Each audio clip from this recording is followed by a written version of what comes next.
thing, and it's Christian, faith-based, St. Nicholas all the way to the back. This is a real thing, buddy, and cool. Welcome aboard. Yeah, you get to do this for the rest of your life, and you're gonna have the joy. And I'm gonna argue that it's gonna be more joyful than what you experienced for the last 9 years. Yeah, that's great when you do this right. That's great. You'll love this because you were a psychopath like I was when it came to sports. So I told my son, BP batting practice. So we have a cage that's in this facility, like 5 minutes from us. It's open 24 hours. You can go there when you want. If you're gonna go at night, I bring my own lights. And I told T, I said, hey, because he's like, Dad, with BP, like, we can just go whenever. I said, oh, buddy, I'm crazy. When it comes to that, I will literally stop whatever I'm doing until if you make it to the pros, I'll throw you BP. You can literally, this is the one hall pass you get. You can ask me whenever you want, and I'll take you BP. He goes, really? I go, legit? No one's crazier than your dad. I was crazy as a young kid trying to make a dream. I'm down for this, dude. He goes, okay. Right, you can try me whenever you want. That was like 2 weeks ago. It's Tuesday night. It's 9:30 at night, and he has school the next morning. We're getting ready for bed, him and his brother. And he goes, Dad, I bet you won't take me to do BP. I go, buddy, don't do this. I'm telling you, bud, I'll get my shit on right now. Whoa. You guys will be hitting out there for an hour at least. I'm telling you, you don't want this, bud. You think you want to do this? It's late. You have school in the morning. But if you want to get better, we'll go. It was really, I go, I'll deal with your mom. She's going to flip out, but we'll go. He goes, really? I go, you're serious? He goes, yeah. I go, get your shit on. His little brother goes, really, Dad? I go, get your shit on. So we're out there at 10 o'clock at night. I got the lights from my trucks, lighting it, out there for an hour and a half. Whoa. Next morning, woke up. I'm like, you tired? He's like, I'm good. I'm like, all right, bud.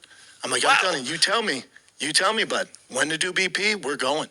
Yeah. If this is your dream, I'm not going to get in the way of that, dude. Yeah. And I was bad shit crazy, man. Yeah. I told him, I missed your grandma's funeral because I was in training camp. I would wake up at 3 a.m. I'd run miles, dude. And for what? Because I had a dream, dude. I get emotional. I'm down for anything, buddy. You tell me, we're going, dude. Mm. Like, get your shit together. Let's go. You know? Yeah, and I knew you would love that. I do love that. Because I heard you were, a mutual friend of ours told us that I think when you were in one of those crazy fucking training camp or something for the military, Buds or something, whatever, not Buds. What were you in? Green Beret Special Forces. They said you were doing that crazy fucking training for that, and everyone's sleep deprived. It's however long you've been doing it, and then they say all the guys are like, oh God, you had some rest, and they look out and you're running sprints. Yeah. Because you had a fight coming up. I hear that, and that fires me the fuck up. Yeah. That's what I told Tiger. I'm like, dude, you don't understand.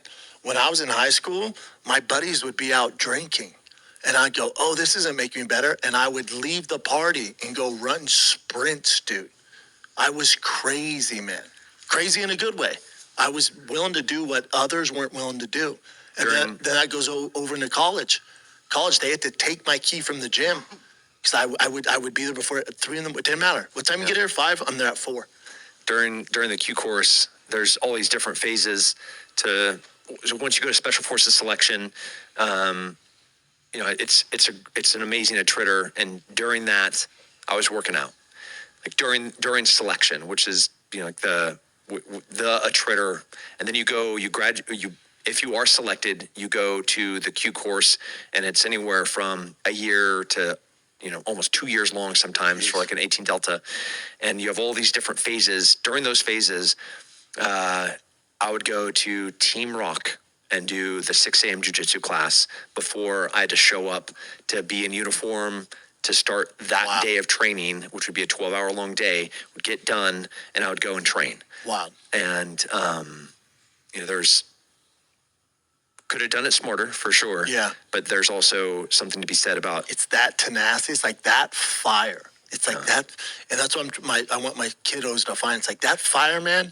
I might have been the biggest, the fastest, the strongest, but dude, that took me so fucking far. Yeah. I went places I probably don't take you further than anything. He goes, Dad, when you were 9, and he's more athletic, bigger, faster, stronger, better ball player than I was, and I went pretty far. He goes, Dad, when you were 9, would you have beat me? I said, this is the difference. I didn't have a plan B. You would have to kill me to stop. I said, you know how you get a little tired and you take a break and stop? I said, I never stopped, Bubba. I would run circles around you because I had this fucking fire, dude. And I just wouldn't stop, dude. And eventually you would, and that would give me more energy. Yeah. This year, we're going to do it by the end of the year, and we're doing it every year moving forward. My son and I are going to compete in 5 events, and we're going to see at what year does he. I love how Brendan Schaub broke down crying, wiping tears after telling that touching story about his son in batting practice, and then he ends the story with that my son was like, "Dad, were you better than me?" And he's like, "Yeah." Schaub was just like, "Yeah, but I was better than that piece of shit." What? See, everything Schaub says is a lie. So I guarantee you that story was him probably forcing his kids up out of bed and saying, "Let's go to batting practice." So everything like he says is a lie and didn't happen. But that it's hilarious how he just like to his son, yeah. But his whole reasoning doesn't even make sense. Like, I didn't have a plan B, so I had to make it. He didn't make it, but Schaub was a rich kid too. In fact, I'm pretty sure a richer kid. I'm pretty sure Schaub's dad has more money than Schaub does. So, but like Schaub was a rich kid too. I mean, look at Schaub's brother. He lives in a very expensive house. He doesn't have a real job or anything. His job is he's Brendan Schaub's brother, Axe J. So like that's not even like a real excuse. In fact, it's kind of like Schaub's opinion of his own kids is kind of weird because Schaub is acting like my kids can only make it in sports. That's the only thing they can make it in this life at. And it's like, aren't they going to have like the greatest education ever and private schools and be around other rich kids? Like, he has no faith or ability in them in like becoming like a dentist or something. An orthopedic surgeon. He's just like, hey, it's either gonna be pro baseball, pro football, or my kids are gonna be homeless. Like, what is he talking about?